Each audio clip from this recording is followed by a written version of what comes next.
Parce que si la population est confinée, on ouvre pour qui? Il faut bien se poser la question. Oui. Mais on ouvre pour se faire du bien et on ouvre pour le matin. Ce que nous voudrions, c'est pouvoir qu'on vienne retirer les colis vendus en call and collect et en click and collect et l'après-midi recevoir nos clients par rendez-vous. Oui. Voilà, donc on va proposer une solution. Nous proposons cette solution-là. Oui. Là, vous êtes en train de négocier ce que vous disiez avec Bercy. Donc, ce qui veut dire qu'on travaille sur cette hypothèse de confinement et de laisser les personnes sortir pour certains achats avec ces prises de rendez-vous. C'est l'impression que ça donne. Maintenant, vous savez, le dernier mot, c'est le président de la République qui l'aura. Alors, Oui. Le conseil scientifique va parler et puis après, le président fera des choix. Ouais. Qu'est-ce que, concernant donc la fermeture à 18h, ce couvre-feu, quel est le bilan pour vous, chez vous, depuis maintenant, et notamment depuis le début des soldes, depuis 10 jours? Moins 20%. Et selon le métier, surtout le prêt-à-porter, ça peut être moins 30, moins 50%. Ouais.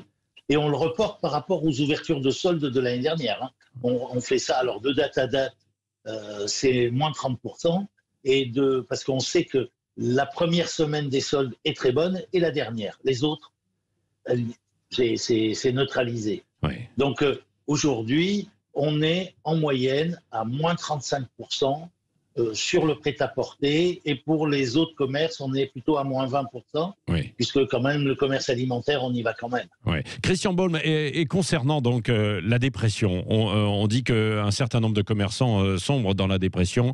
Un quart, par exemple, aurait des idées quasi suicidaires, selon un sondage IFOP pour la Fondation Jean Jaurès. Comment faites-vous pour vous soutenir psychologiquement les uns les autres? Alors, nous avons créé un réseau sur Telegram. On a un réseau avec les présidents d'associations et on communique. On a 600 commerçants qui sont dans ce réseau avec qui nous pouvons communiquer.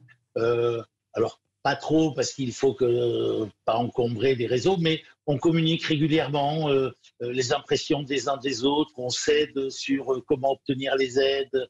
En fait, cette solidarité, elle est par le questionnement et les réponses. C'est presque un forum de discussion, finalement. Ouais. Et ça fait du bien. Une question, on me répond, on m'aide. Oui, et ça fait du bien, notamment de discuter, d'échanger, de trouver des solutions entre vous, Voilà. Ouais. Je crois que c'est le mot. C'est trouver les solutions entre nous, et c'est comment établir la bonne relation avec la bonne administration pour pouvoir avoir accès aux aides. Parce que, vous savez, une raquette de tennis, c'est bien, mais il y a beaucoup de trous. Et les aides, c'est une raquette de tennis. Oui. Donc il y a beaucoup de gens qui y échappent. Donc on essaye de se solidariser pour y arriver. Oui.